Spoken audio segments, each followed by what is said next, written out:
11장 말씀입니다.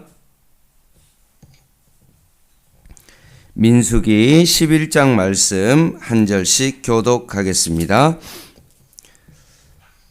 여호와께서 들으시기에 백성이 악한 말로 원망하매 여호와께서 들으시고 진노하사 여호와의 불을 그들 중에 붙여서 진영 끝을 사르게 하시매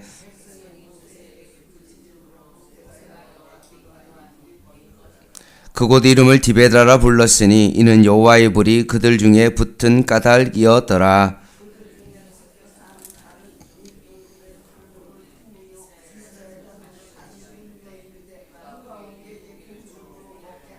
우리가 애굽에 있을 때에는 값없이 생선과 오이와 참외와 부추와 파와 마늘들을 먹은 것이 생각나거늘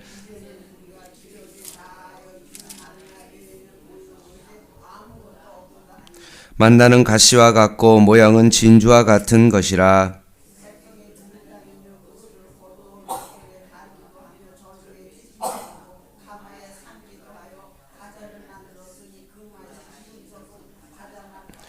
밤에 이슬이 진영에 내릴 때 만나도 함께 내렸더라.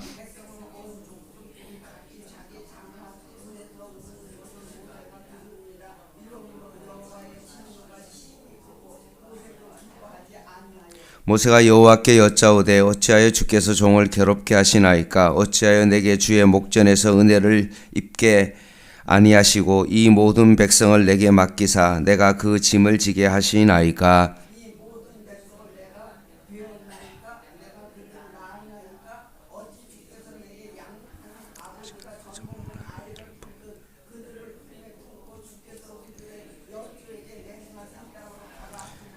이 모든 백성에게 줄 고기를 내가 어디서 얻으리이까? 그들이 나를 향하여 울며 이르되 우리에게 고기를 주어 먹게 하라 하온즉 책임이 심히 중하여 나 혼자는 이 모든 백성을 감당할 수 없나이다.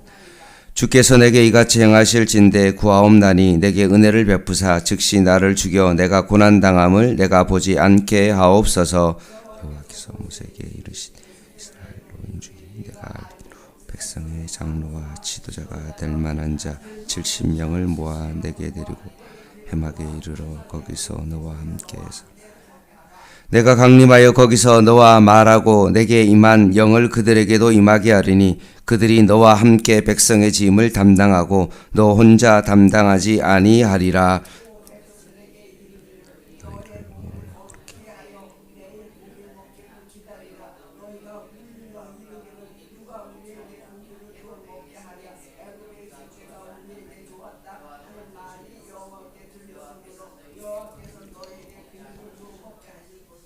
하루나 이틀이나 닷새나 열흘이나 20날만 먹을 뿐 아니라 냄새도 싫어하기까지 한 달 동안 먹게 하시리니 이는 너희가 너희 중에 계시는 여호와를 멸시하고 그 앞에서 울며 이르기를 우리가 어찌하여 애굽에서 나왔다 함이라 하라. 모세가 이르되 나와 함께 있는 이 백성의 보행자가 60만 명이온데 주의 말씀이 한 달 동안 고기를 주어 먹게 하겠다 하시오니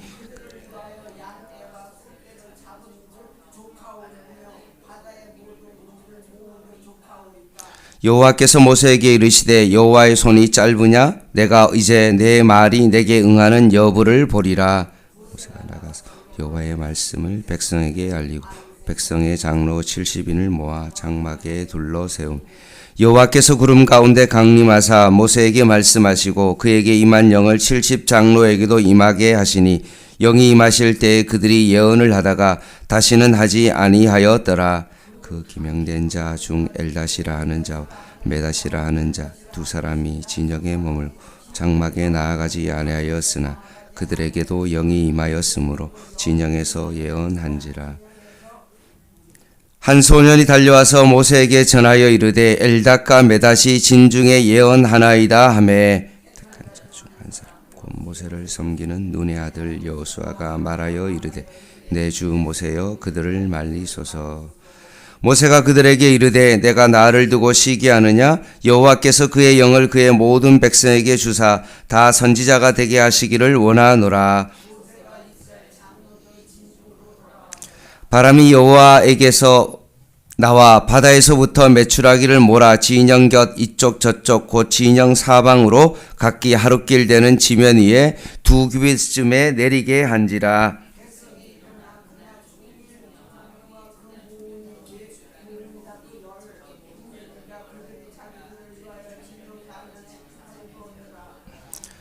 고기가 아직 이 사이에 있어 씹히기 전에 여호와께서 백성에게 대하여 진노하사 심히 큰 재앙으로 치셨으므로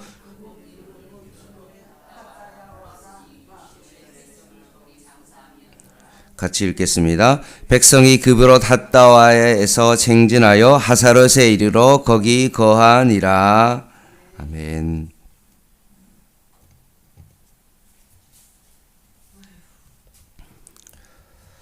홍해를 가로질러 나온 이스라엘 백성은 광야에서도 하나님의 보호하심과 인도하심 속에 가나안 땅을 향하여 지금 걸어가고 있습니다. 그들이 가야 될 땅이 어딘지를 전혀 모르는 것이 아니라 분명한 목적지가 있습니다. 그들의 눈앞에는 분명히 방향이 제시되어 있었고, 그리고 낮에는 구름 기둥으로 밤에는 불기둥으로 하나님께서 그들을 인도하고 있습니다. 선명하게 보이는 그 불기둥과 구름기둥을 따라가면 되는 겁니다. 그것이 움직이면 같이 움직이면 되고 멈추면 거기에 멈추면 되는 겁니다. 얼마나 기막힌 인도하심입니까? 오늘날 하나님께서 우리의 인생도 그렇게 인도하신다면 얼마나 좋겠습니까? 고민할 필요 없이 불기둥과 구름기둥이 우리의 삶을 그렇게 인도하신다면 그냥 따라가면 되는 겁니다. 그런데 오늘 이스라엘 백성이 하나님의 인도하심 가운데 벌어진 일이 오늘 11장에 기록되어 있습니다. 1절입니다. 여호와께서 들으시기에 백성이 악한 말로 이렇게 되어 있습니다. 원망하매. 날마다 기적을 경험하는 이스라엘 백성이 이 세상에 어떤 사람도 한 번도 경험할 수 없는 그 일을 경험하면서 그들이 원망하기 시작합니다. 놀라운 하나님의 은혜를 경험하면서 그들은 금세 마음이 변해버립니다. 원망과 불평을 하는데 4절에 보면 그들 중에 섞여 사는 다른 인종들이 탐욕을 품음에 이스라엘 자손도 다시 울며 이르되 누가 우리에게 고기를 주어 먹게 하랴 라고 되어 있습니다. 출애굽할 때 이스라엘 백성만 출애굽한 것이 아니라 함께 식민지 생활을 했던 노예들과 때론 일부 사람들이 함께 출애굽을 한 겁니다. 그 사람들이 마음속에 탐욕을 품기 시작했고 원망하기 시작했고 그 영향력이 이스라엘 백성 가운데 영향력을 미치기 시작합니다. 5절 6절 말씀에 불평의 내용이 이겁니다. 야, 고기 좀 먹어봤으면 좋겠다. 애굽에서는 이집트에서는 공짜로 생선, 오이, 참외, 부추, 파, 마늘 이런 것을 정말로 먹었는데 먹었던 그것이 눈앞에 선한데 지금 우리는 먹을 것이 없어 죽는구나. 보기만 해도 너무나 지긋지긋한 만나밖에 없다라고 그렇게 불평하기 시작합니다. 한마디로 탐욕이 그들의 얼굴을 가려버렸습니다. 아침에 하나님께서 주신 그 만나를 자신의 손으로 보고 만지고 걷어들였음에도 불구하고 그들은 옹기종기 모여서 원망을 털어놓기 시작합니다. 20절 하반절에 보면 이렇게 되어 있습니다. 왜 우리가 애굽에서 나와서 이런 고생을 사서 하냐 라고까지 원망합니다. 눈을 뜨면서 불기둥과 기둥을 보면서도 원망합니다. 하나님의 인도하심을 경험하면서도 원망합니다. 만나를 거둬들이고 있으면서도 하나님의 손길을 경험하고 있음에도 불구하고 그것을 보지 못합니다. 그것이 뭐라고요? 탐욕입니다. 하나님의 손길을 경험하면서도 그것을 보지 못합니다.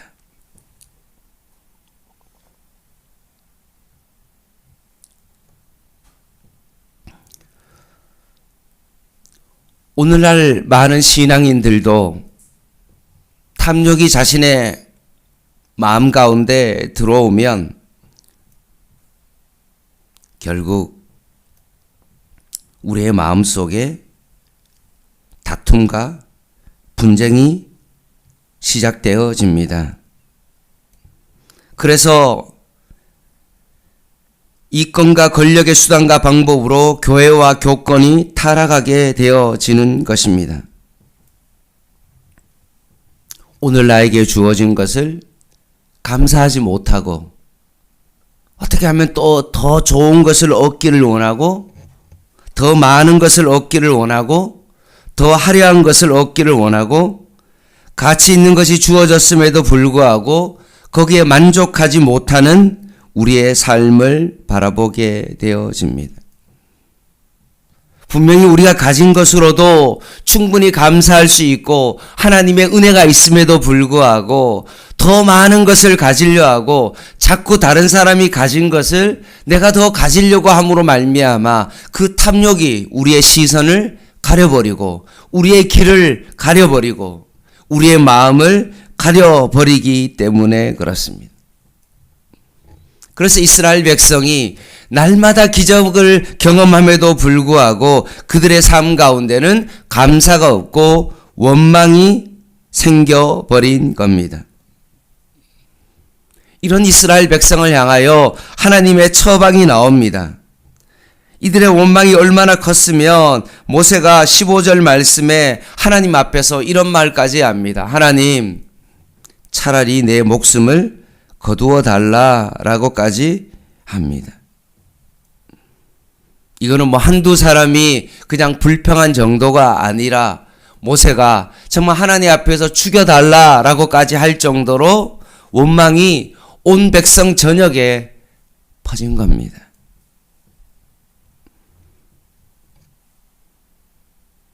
백성은 원망하지 모세는 죽여달라고 그러지. 이런 것에 대하여 하나님께서 모세와 백성들을 향하여 두 가지 처방이 내려집니다. 첫 번째는 뭡니까? 모세를 위하여 70명의 지도자를 세워줍니다. 모세 혼자 하나님의 영을 받아서 그렇게 혼자 감당하는 것이 아니라 존경할 만한 70명을 세워서 모세를 돕게 합니다. 그들에게도 하나님의 영을 하나님께서 부어주십니다. 이것은 하나님께서 70명의 지도자를 통해서 모세와 함께 일하겠다는 분명한 확증입니다. 그런데 백성에 대하여 하나님께서 어떤 처방을 내리냐? 이렇게 하십니다. 메추라기를 보내십니다. 온 사방에서 정말로 메추라기를 하나님께서 내리게 하십니다. 얼마나 많이 내리게 하냐 하면 하룻길 되는 어떤 그 길가의 모든 길에 하나님께서 메추라기를 내리십니다. 그리고 한 달 동안 하나님께서 지겹도록 고기를 먹게 하십니다. 여호와의 손이 결코 짧지 않음을 그들에게 확증해 보이십니다. 그래서 하나님은 적어도 열호멜 어느 정도냐면 2200리터거든요. 무게로 따지면 2.2톤입니다. 그래서 자기 텐트 주변에 2.2톤 되는 그 고기를 그렇게 쌓아놓고 33절 34절 한번 보시기 바랍니다.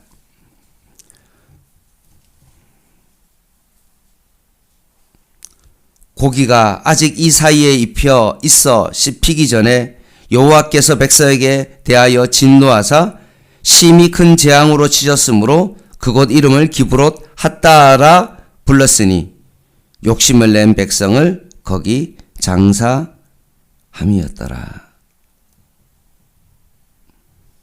탐욕으로 가득 찬 그들의 주변에 고기를 2.2톤이나 쌓아두게 하고 오히려 그것이 그들의 장사지가 무덤이 되게 만들었던 것입니다.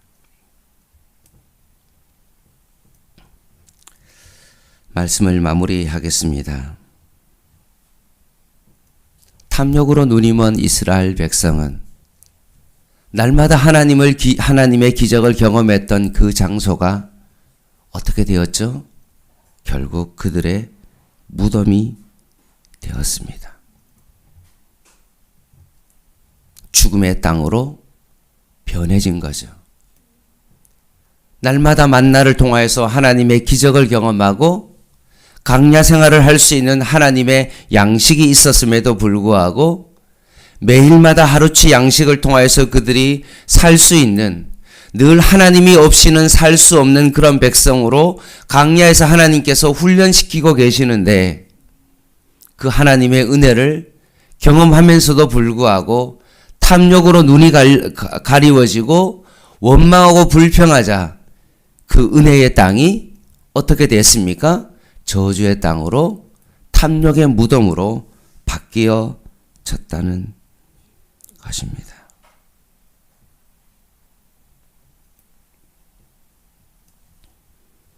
그래서 예수님께서 십자가가 저주의 자리이지만 오히려 그 저주의 자리에서 십자가의 죽으심으로 말미암아 3일 만에 부활하셔서 그 죽음의 장소가 어떻게 됐습니까?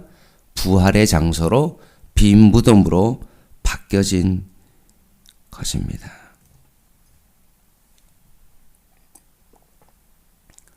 사랑하는 성도 여러분,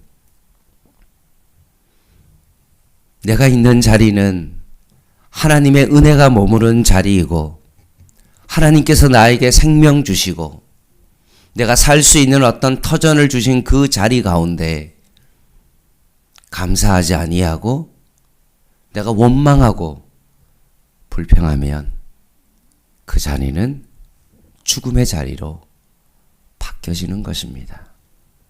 어떻게 해야 될까요?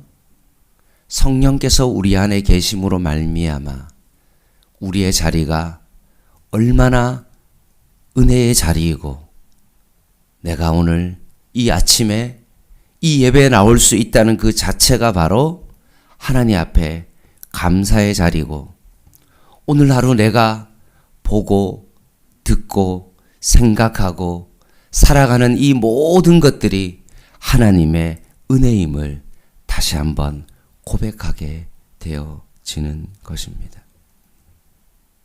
아무리 그 자리가 죽음의 자리라 할지라도 내가 예수 그리스도와 함께 죽으면 그 자리가 바로 변하여서 부활의 자리로 바뀌어질 줄 믿습니다. 예수와 함께 죽고 예수와 함께 우리는 살아나는 생명의 자리로 바뀌어지는 것입니다. 주일날도 제가 설교했던 것처럼 내가 예수 믿기 전에는 내가 있는 모든 삶의 모든 것들이 불평과 원망밖에 없습니다. 늘 다른 사람과 비교해서 저 사람은 왜 저거를 갖고 있는데 나는 왜 그럴까? 다른 자식은 저런데 우리 자식은 왜 그럴까?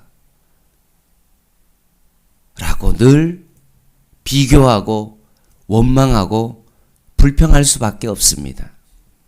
그러나 내가 예수의 생명이 내 안에 들어오고 하나님의 사랑이 내 마음 가운데 들어오면 하나님께서 그 사랑이 내 안에 모든 두려움을 내쫓고 그 사랑으로 말미암아 이제는 내가 보는 시선이 달라지게 되어지는 것이죠.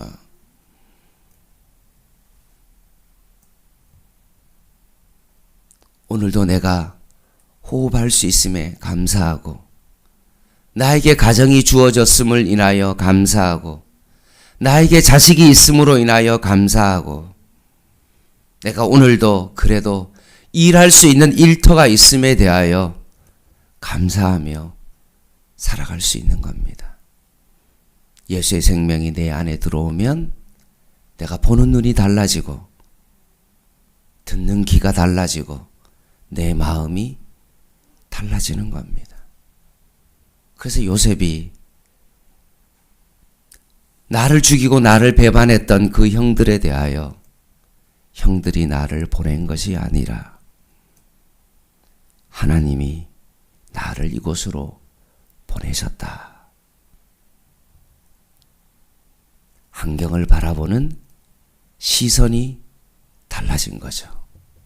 예전엔 내가 그것을 바라보고 내 시선으로 바라봤다면 이제는 하나님께서 내 안에 들어오심으로 말미암아 그 모든 시선이 하나님으로부터 출발되어지는 것입니다. 오늘 하루도 이런 은혜가 저와 여러분 안에 있기를 주님의 이름으로 간절히 부탁을 드립니다. 기도하겠습니다. 합심으로 한번 같이 기도 한번 하기를 원합니다. 양문교회 성도 중에 각봉준 집사님, 오늘 곧 신장 이식 수술을 하게 됩니다. 아내 김우미 집사님을 공여자로 통하여서 신장 이식을 하게 되어지는데 하나님의 은혜로 하나님 수술이 잘 진행될 수 있도록 주님 도와주시고 할 수 있게 하신 분도 하나님이시오니 오히려 감사함으로 수술을 잘 받을 수 있도록 위해서 오늘 이 아침에 수술하시는 각봉준 집사님, 김우미 집사님을 위해서 같이 한번 마음을 다하여 합심으로 한번 다 같이 기도하도록 하겠습니다. 하나님 아버지, 오늘도 주님의 은혜로 우리가 하나님의 전에 나와서 예배하게 하여 주심을 감사합니다. 특별히 하나님 아버지 각봉준 집사님 신장 이식을 이제 곧 하게 되어집니다.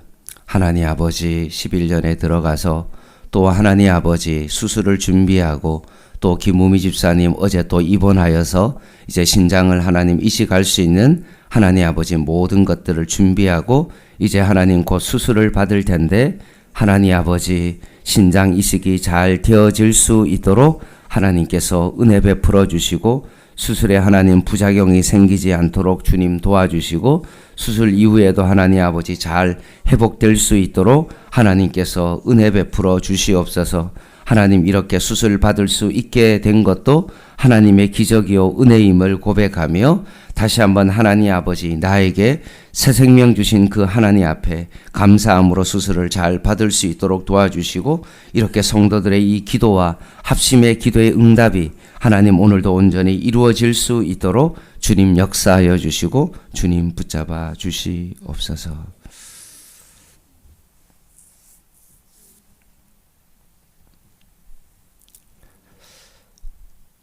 하나님 아버지, 오늘 우리에게 펼쳐지는 모든 순간순간이 하나님의 은혜임을 다시 한번 말씀을 통하여 깨닫게 하여 싸우니 탐욕으로 우리의 눈이 멀어져 원망하고 불평하는 저희들의 삶이 아니라 오늘도 나에게 생명 주신 하나님 앞에 감사하는 하루 되게 하여 주시옵소서.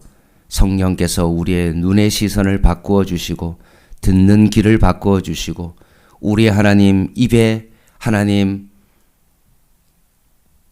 불평의 입술이 변하여 감사의 입술로 하나님 변하게 하여 주셔서 오늘 하루도 감사의 제사를 드릴 수 있는 저희들 되게 하여 주시옵소서. 우리 각봉준 집사님, 김우미 집사님 위해서 오늘도 이렇게 한 교회 지체로서 하나님 서로를 위하여 마음을 다하여 기도해 싸우니 하나님께서 응답하여 주시고 좋은 기도의 하나님 수술의 결과를 들을 수 있도록 주님 역사하여 주시옵소서. 예수님의 이름으로 간절히 기도드립니다. 아멘. 예, 오늘 7시 반에 수요 예배 있습니다. 개인 기도 하시겠습니다.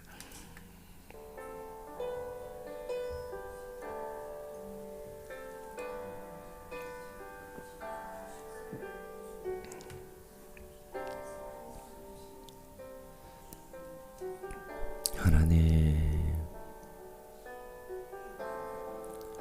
오늘도 탐욕의 시선에서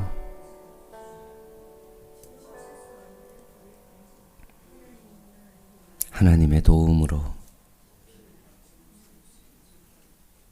우리의 시선이 바뀌어지게 하여 주시고, 우리 안에 더 감사가 오늘 넘쳐날 수 있는 하나님의 은혜의 시간 되게 하여 주시옵소서.